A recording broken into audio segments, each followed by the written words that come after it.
Bonjour. Donc aujourd'hui, on va entamer la séquence 3. Cette séquence est composée de deux parties, dont la première partie regroupe les booléennes, les opérateurs de comparaison et les opérateurs logiques. Et la seconde partie concerne les structures de contrôle. Donc ici, la première partie nous permet d'avoir une mainmise sur la construction d'une structure de contrôle. Raison pour laquelle on va d'abord en parler en premier lieu. Et ensuite, sur la seconde partie, on va parler des structures de contrôle. Sans plus tarder, on démarre avec les booléennes. Les structures de contrôle permettent de modifier le comportement d'un programme suivant la réalisation de différentes conditions. Ainsi, si une condition est vraie, le programme se comportera d'une telle façon. Et si une condition est fausse aussi, donc le programme aura un autre comportement. Donc, dans cette séquence, nous allons voir comment rédiger des conditions à l'aide de deux catégories d'opérations, à savoir les opérateurs de comparaison qu'on va voir un peu plus bas dans cette séquence et les opérateurs logiques. Mais avant tout, on verra ce qu'on appelle les booléennes. C'est quoi un booléen? Comme les opérateurs que nous avons vus précédemment, à savoir l'addition, l'addition, la soustraction, la multiplication, la division, le modulo, etc. Les opérateurs de comparaison et les opérateurs logiques donnent un résultat vrai. Donc, les résultats qu'ils donnent, c'est vrai si la condition est vérifiée et faux si la condition est fausse. Donc, toutefois, comme vous le savez, notre ordinateur ne voit que deux nombres, à savoir 0 et 1. Et il est nécessaire de représenter ces valeurs à l'aide de ceci. C'est-à-dire, s'il est faux, donc il y a un nombre qui représente cet opérateur. Et s'il est vrai aussi, il y a un nombre. Donc ici, s'il est faux, l'ordinateur comprendra que c'est 0. S'il est vrai, l'ordinateur comprendra que c'est tout autre nombre sauf le 0. Donc les opérateurs de comparaison et les opérateurs logiques suivent cette convention pour représenter le résultat. Dès lors, une condition vaudra 0. Cela veut dire que cette condition n'est pas vérifiée ou elle est fausse. Mais si cette condition vaut 1, ça veut dire que cette condition est vraie. D'où donc cette condition est vérifiée. Donc pour pouvoir implémenter les booléennes de manière propre dans notre code, il nous faut inclure dans notre programme une bibliothèque nommée std bool.s. Donc à quoi sert cette bibliothèque? Cette bibliothèque nous fournit deux constantes entières, à savoir un true et un false. Donc le true, donc ça stocke 1 et le false, ça stocke 0. Donc avec cette bibliothèque, on est sûr de pouvoir utiliser ces deux constantes dans notre programme. Et on est sûr que si une condition est vérifiée, cela vaut 1 et s'il n'est pas vérifié, cela vaut 0. Un exemple, par exemple ici, supposons qu'on a une variable nommée booléen. Donc pour déclarer une variable de type booléen, il est le mot qui déclare des variables de type booléen, c'est bool. Donc on a déclaré une variable de type booléen, on l'initialise à true. Donc dès le début, on avait dit que la constante true équivaut à 1, donc vrai. Et la constante false équivaut à 0, qui est faux. Donc ces constantes-là sont issues de la bibliothèque, de cette bibliothèque std bool.s. Nous faisons une vérification à savoir pour pouvoir afficher la vraie valeur d'une constante true est la valeur d'une constante, false est la valeur de notre booléen ici. Donc, pour pouvoir utiliser les booléens, le type booléen, il nous faut la bibliothèque nommée std_bool.h.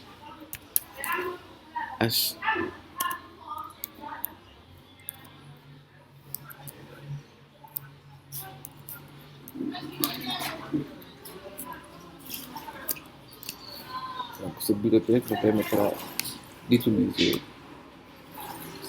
le type booléen qui stocke en son sein deux, deux constantes, à savoir true et false. Donc ici, on déclare un booléen. Donc le mot clé pour déclarer un booléen, c'est bool.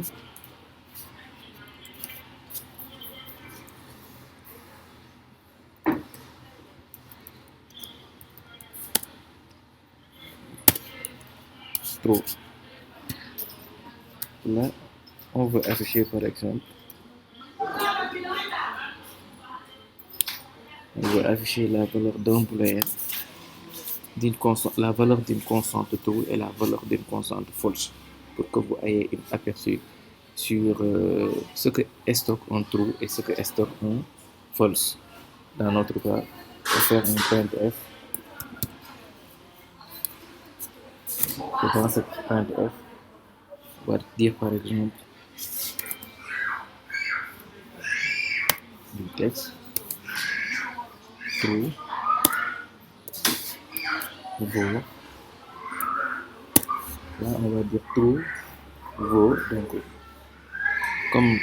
comme l'affichage des variables en C, il est nécessaire de faire appel à des symboles qui correspondent à ces types de variables. Donc pour afficher une variable de type booléen, le symbole est pourcentage U. Pourcentage U nous permet d'afficher une variable de type booléen. Donc là, on a mis true vaut le résultat de true et false vaut pourcentage U. Donc false vaut le résultat de false. Mais ici, on affiche les variables à savoir true et false. Donc ici, lors de l'affichage, on aura true vaut 1 et false vaut 0.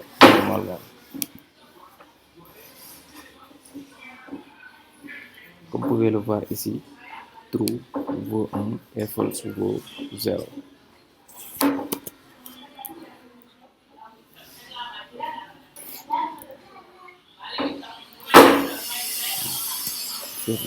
La ligne pour rendre ça beaucoup plus joli. Voilà. Ici, on a true vaut 1 et false vaut 0. Donc, pour afficher aussi notre variable, on peut utiliser la même chose. On va dire my boolean, remplacer par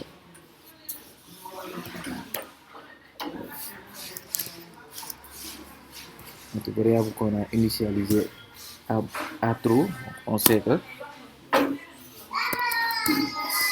ça vaudra 1. On va vérifier pourquoi my boolean vaut pourcentage U. Et qu'est-ce qu'on va faire? On va venir ici, vu qu'il a été initialisé à true, on va mettre true.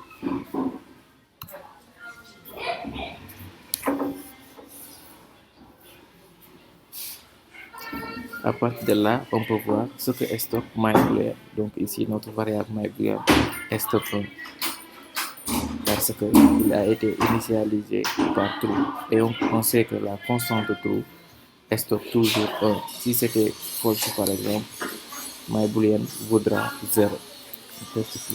On initialise myBoolean par force.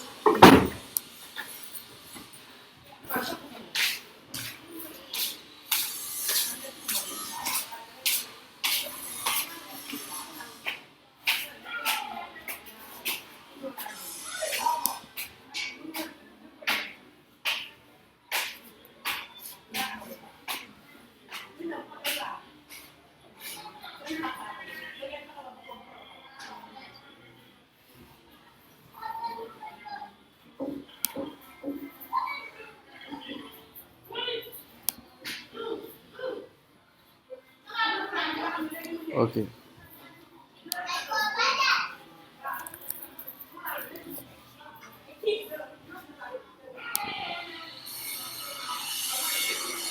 Donc, on a my boolean vaut 0 parce que ici my boolean a été initialisé en false. On sait que la constante false stoppe toujours 0. Donc, voici une petite aperçu sur des booleans. On peut utiliser les booleans au niveau des structures de contrôle pour faire une vérification. Par exemple, supposons que on a un programme qui vérifie l'âge de l'utilisateur. Si l'âge est égal à 18, on lui dit bienvenue. Juste ça. Donc pour faire ce programme, il nous faut d'abord déclarer l'âge, tout en sachant que les instructions peuvent prendre des valeurs de booléen. Les conditions peuvent prendre des valeurs comme booléen. Pour un programme, donc, on peut déclarer un int âge est égal à 18 par exemple. Et ici, au niveau de notre print, on va mettre un if, on reviendra sur le comportement d'un if, la construction d'un if. Pour le moment, ça c'est que c'est une structure conditionnelle. Donc le if, qu'est-ce qu'il vérifie? Il vérifie tout simplement âge. Si l'âge est vérifié, c'est-à-dire si on met tout simplement âge, ça veut dire que si âge est égal à 1, si âge est égal à 1, printf, welcome. C'est juste un exemple. Donc, on va faire ça pour voir. Donc, vous voyez, ici, on a welcome. Alors qu'au niveau des conditions, on a mis tout simplement. Vous voyez, ici, on a welcome. Donc, qu'est-ce qu'il vérifie en premier lieu? Il vérifie est-ce que âge égale à 1? Quand est-ce que âge sera égal à 1? Par exemple, si cette initialisation, âge est égal à 18. Oui, parce que âge est égal à 18. Oui. Donc, dès à présent, on n'a pas besoin de mettre une condition ici. On sait tout simplement que âge est égal à 18 parce que c'est nous-mêmes qui avons choisi ça. Donc, ici, âge sera égal à 18, d'où on aura un vrai. Donc, il renvoie un résultat comme true qui vaut 1. Donc, si âge est égal à 1, on aura ce welcome. Si nous mettions ça dès le début, c'est-à-dire une négation, on va le voir après, au niveau des instructions, des opérateurs logiques, ça signifie non, c'est l'inverse. Donc, si âge est différent, on aura un welcome. Si âge est différent, on aura un welcome. Et ici, on sait que âge ne sera pas différent, parce que ici, âge, on a 18. Donc, on n'aura rien au niveau du, comment dire, du console.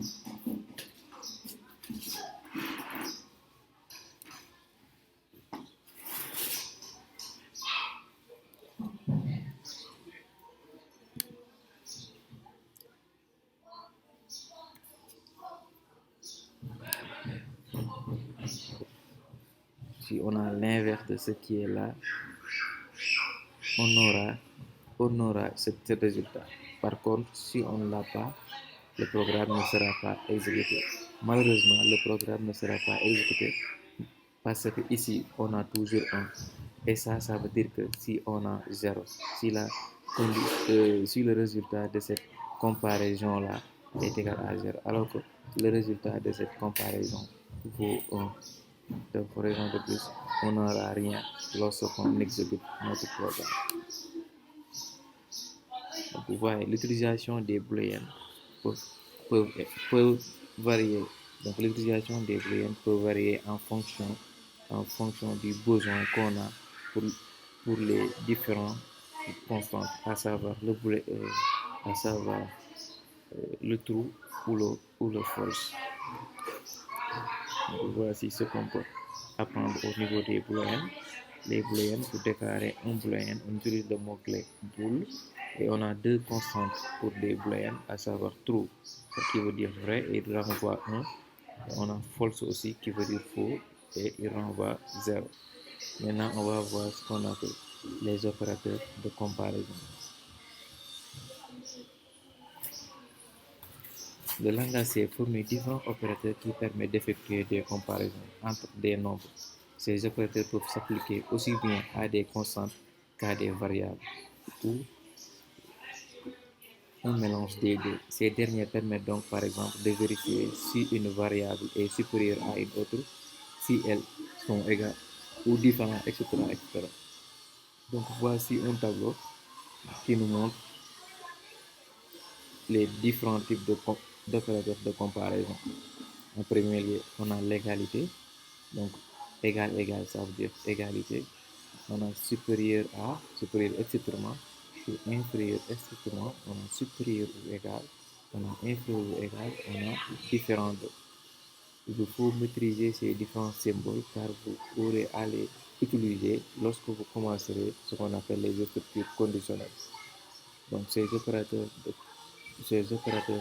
de comparaison sont vraiment utiles pour concevoir des structures de contrôle bien, bien complexes. Donc, notez bien ici, on a deux égales au niveau de l'égalité. Pour tester l'égalité, une erreur courante que nous faisons tous, c'est d'utiliser une seule égale. Alors que cette égale ne signifie pas la même chose que l'égalité. Cette égale signifie l'affectation ou l'assignation. Donc, faisons un tout petit peu l'utilisation de ces différents opérateurs de comparaison. On va utiliser comment dire, des nombres pour la comparaison. Et sachez que aussi, les opérateurs de comparaison renvoient toujours des retours de type booléen, à savoir true ou false, 1 ou 0. Donc, si la comparaison est vérifiée, on aura 1. Si la comparaison n'a pas été vérifiée, on aura 0. Donc, faisons un tout petit peu de pratique. Donc, par exemple, supposons on veut comparer est-ce que 20 est égal à 10. Qu'est-ce qu'on aura comme résultat? 20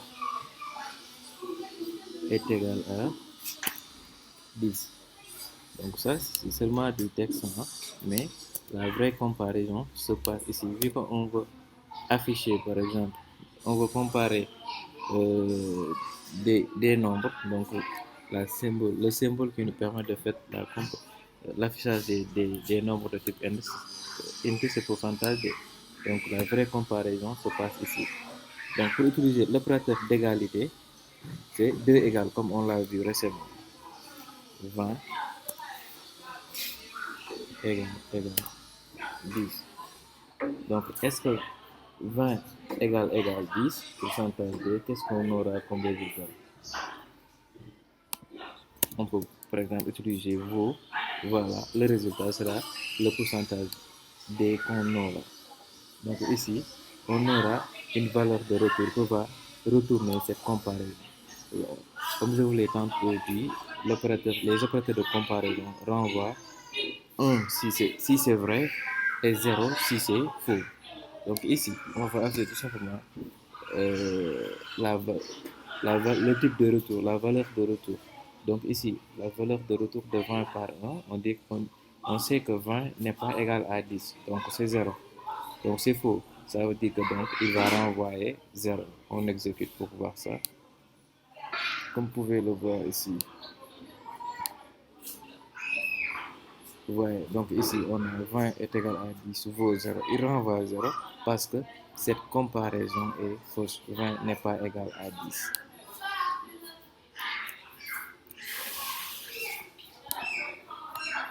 Mais maintenant, si on met est-ce que 20 est égal à 20, là on sait que c'est vrai. Donc cette comparaison est vérifiée. 20 est égal à 20. Donc le résultat, on aura comme 1 au niveau de 20 égal à 20 vaut 1. Donc, parce que cette comparaison est exacte. Donc 20 est égal à 20 vaut 1. Utilisons un autre type d'opérateur de comparaison, à savoir le supérieur est strictement. Supposons on a 20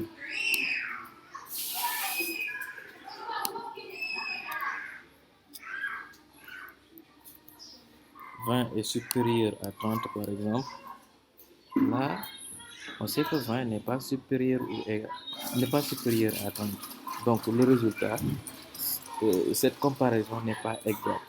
Donc le résultat sera 1, 0, vu qu'il va renvoyer un 0 comme valeur de retour. Donc comme que 20 n'est pas supérieur à 30, on aura un 0. Donc vous voyez, avec l'opérateur de comparaison supérieur à ou supérieur exactement, il renvoie 0 si c'est false et 1 si c'est true. Donc 20 supérieur à 0, on sait que 20 est inférieur à 0. Donc cet opérateur de comparaison, la valeur de retour sera 0 car cette comparaison n'est pas vérifiée. 20 n'est pas inférieur à 30. Donc utilisons un autre opérateur de comparaison. Supposons on a ça 20 supérieur ou égal à 40. Est-ce que 20 est supérieur? Non, qu'est-ce que je voulais faire? Ok. Supposons qu'on a ça. 20 supérieur ou égal à 20. On sait que supérieur ou égal, donc le nombre doit être égal ou supérieur. On sait que ici 20 n'est pas supérieur à 20, mais 20 il est égal à 20. Donc cette comparaison est vérifiée. Donc le résultat de cette comparaison vaudra 1. Voilà. Donc 20 supérieur ou égal à 20, c'est vrai, parce que 20 est égal à 20. Donc supérieur ou égal, ça veut dire que 20 est inclus dans cette comparaison. En seconde de plus, on a 1. Donc on va voir les autres opérateurs de comparaison, à savoir inférieur ou égal et supérieur. Inférieur exactement et supérieur et inférieur ou égal. Donc ici, supposons qu'on a ça.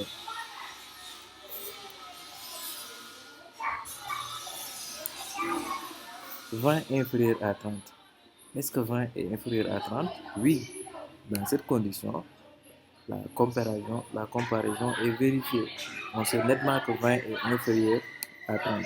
Donc ici, on aura 1, 1 comme valeur de retour. Parce que cette comparaison est vraie. 20 est inférieur à 30. 20 inférieur ou égal. 20 inférieur ou égal à 20. 20 est inférieur, supposons, on va mettre 10 pour changer un peu. 20 est inférieur ou égal à 10, on aura false. Parce que 20 n'est pas inférieur, 20 n'est pas égal à 10. Donc cette comparaison n'est pas vérifiée, on aura false au niveau du résultat. Vous voyez, on aura false. Donc on aura un autre opérateur de comparaison qu'on va voir. Il s'agit de, on a vu l'égalité, on a vu inférieur exactement, supérieur exactement, inférieur ou égal et inférieur ou égal et supérieur ou égal. On va voir maintenant ce qu'on appelle différent. Donc, voici le symbole qui matérialise le différent. Est-ce que 20 est différent de 10? Oui, bien sûr. Donc, dans ce cas, on aura un 1. Parce que 20 est différent de 10. On exécute pourquoi. Voilà. 20 est différent de 10. Supposons on a ça. Est-ce que 20 est différent de 20? On aura un 0. Parce que 20 n'est pas différent de 20.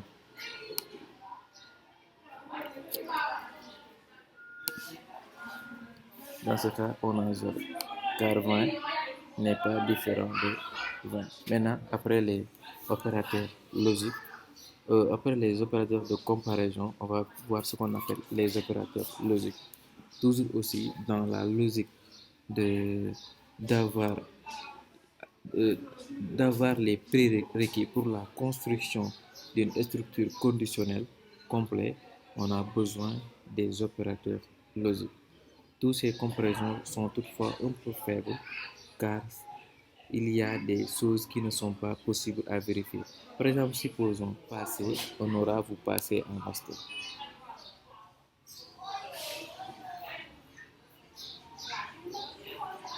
Hop. Faute. J'ai fait, désolé. Donc, on aura, vous passez en master. Parce que ici, on aura vous passer en master. Parce que la moyenne qu'a eu notre étudiant est supérieure ou égale à 12. Donc, il remplit cette condition. Si la moyenne qu'a eu l'étudiant remplit cette condition, on aura vous passer en master. Si, par exemple, si on a par exemple 12 remplit aussi cette condition parce que 12 est supérieur ou égal à moyenne. Supposons on a 11, mais si on a 11, donc l'autre programme ne va pas s'exécuter parce que ici, la moyenne ne remplit pas cette condition. 11 n'est pas supérieur ou égal à 12. Vous voyez. Mais supposons que par exemple, euh, nous n'allons pas seulement vérifier une condition pour dire à l'étudiant que vous passez à master.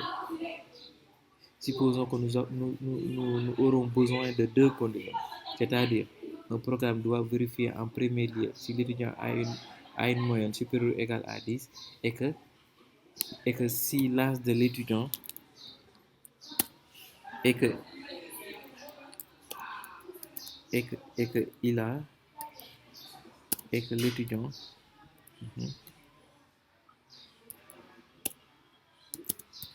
il a un âge qui est inférieur ou égal à qui est inférieur ou égal à 28 qui est inférieur. Donc l'âge de l'étudiant ne doit pas dépasser 28.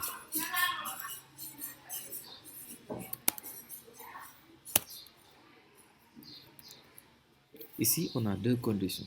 Un programme qui affiche vous passez un master si la moyenne de l'étudiant est supérieure ou égale à 12 et qu'il a une âge et qu'il a un âge inférieur ou égal à 28. Donc là, on aura à, à comparer deux, deux conditions. On aura à utiliser deux conditions. Donc c'est là qu'interviennent les opérateurs logiques. Et notre premier opérateur logique qu'on va voir aujourd'hui, c'est le et. Donc, pour ce faire, il serait nécessaire de vérifier que celui-ci, donc, comment dire, que l'étudiant a une moyenne supérieure ou égale à 12 et vérifier aussi que l'âge de l'étudiant est inférieur ou égal à 28. Donc, c'est là que les opérateurs logiques interviennent. Et le langage s'est fourni quoi associer plusieurs comparaisons. Donc, dans notre programme, on a deux comparaisons à faire, à savoir comparer d'abord la moyenne de l'étudiant à la moyenne fixée et comparer d'abord l'âge de l'étudiant à l'âge fixé. Donc, pour lier ces deux comparaisons-là, il existe trois opérateurs logiques. Donc, l'opérateur est, l'opérateur ou et l'opérateur de négation. Donc, voici les symboles pour les différents opérateurs logiques. Donc, le est, voici le symbole de et, le symbole de ou et le symbole de non. Donc, on y reviendra pour chaque opérateur logique. Donc, dans notre premier cas, c'est l'opérateur et. Ici, dans notre exemple, on a à vérifier que si l'étudiant a une moyenne supérieure ou égale à 12 et que son âge est inférieur ou égal à 28, il passe en master. Sinon, même si il manque une condition, il ne sera pas admis en master. Donc là, on peut par exemple dire, comme on sous-entend qu'on a une variable âge ici. On va déclarer int âge est égal à 27. Donc, on utilise notre premier opérateur logique qui consiste à lier deux comparaisons. Donc, voici notre première comparaison qui consiste à comparer l'âge de l'étudiant et l'âge qui a été fixé, qui est la moyenne de l'étudiant et la moyenne qui a été fixée, qui est supérieure ou égale à 12. Maintenant, pour lier les deux, on va utiliser l'opérateur logique et. Donc, l'autre condition, c'est âge si âge est inférieur ou égal à 12. Donc âge inférieur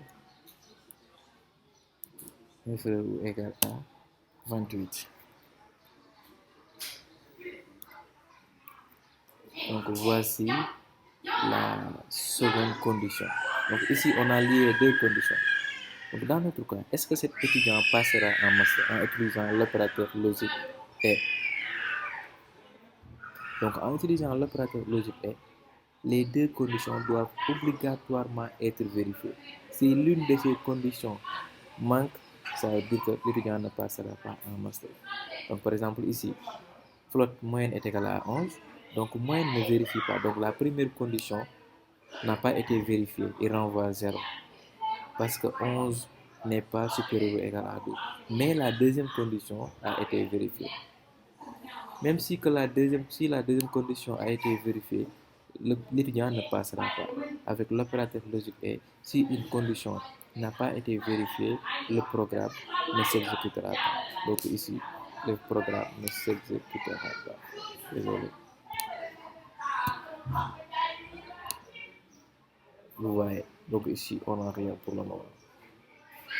Mais si l'étudiant respecte les deux conditions, ici, si la moyenne est égale à 14 par exemple, si la moyenne est égale à 14, donc 14 est supérieur ou égal à 12 et l'âge est égal à 27, 27 est inférieur ou égal à 28. Donc là, le programme va s'exécuter, vous passez en master. Voyons voir ici.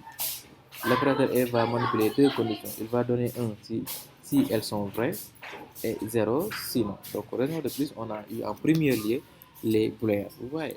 Donc, les comparaisons renvoient des constantes, deux constantes, à savoir une constante true qui renvoie 1 et une constante false qui renvoie 0. Supposons dans notre programme, si la première condition elle est fausse et la deuxième condition elle est fausse, donc le programme sera pas exécuté, donc il renvoie 0. Si la première condition elle est fausse et la deuxième condition est vraie, il ne sera pas exécuté, il renvoie 0. Si la première condition elle est vraie, mais la deuxième condition est fausse, il renvoie aussi 0. Il renvoie 1, le programme sera exécuté si et seulement si les deux conditions seront exécutées. Donc l'opérateur logique, pour l'utiliser, il va falloir que vous sachiez à l'avance que pour que votre programme soit exécuté, vous aurez besoin obligatoirement que vos deux conditions soient vérifiées. Donc ici, c'est le comportement de l'opérateur logique et. Donc on va voir un autre opérateur logique qui est l'opérateur logique ou. Donc l'opérateur logique ou fonctionne exactement comme l'opérateur est. Il prend deux conditions et les combine. Donc, il nous permet aussi de les comme on l'a fait avec l'opérateur logique et ou permet de lier deux conditions. Cependant, l'opérateur ou vérifie que l'un des deux conditions est vrai ou que les deux sont vraies. C'est-à-dire, à la différence de et il nous faut que les deux conditions soient obligatoirement vérifiées. Mais avec ou, si l'une des conditions est vérifiée, le programme sera exécuté. Par exemple ici, dans notre programme, si le est là, on le remplace par ou par exemple,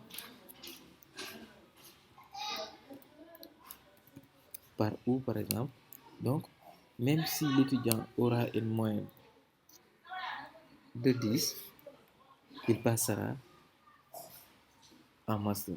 Pourquoi? Parce que une des conditions a été vérifiée, qui est âge. Parce qu'une des conditions a été vérifiée, qui est âge. Si l'une des conditions a été vérifiée avec l'opérateur ou, le programme sera exécuté.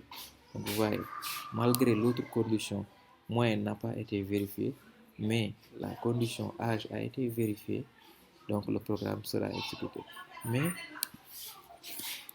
si les deux conditions ne seront pas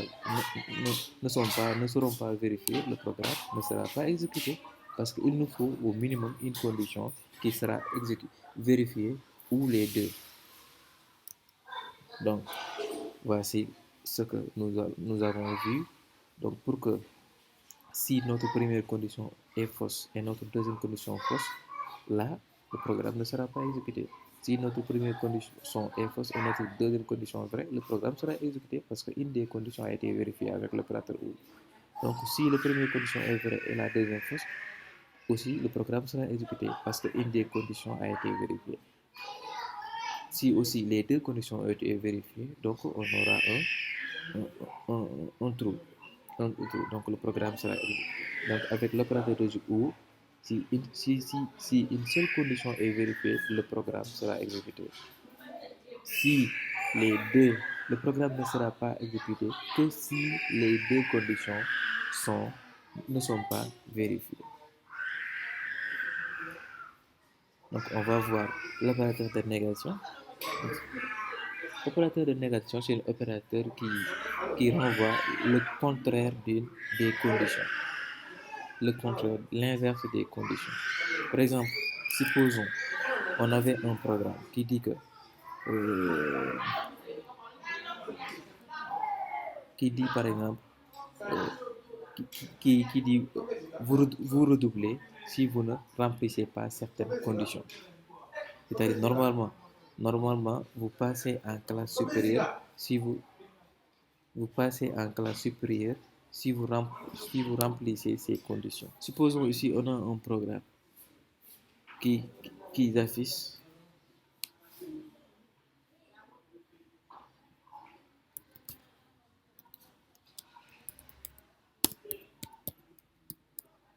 vous êtes exclu si vous ne remplissez pas ces conditions. Donc pour faire la négation, vous devez par exemple mettre un point d'exclamation devant la condition.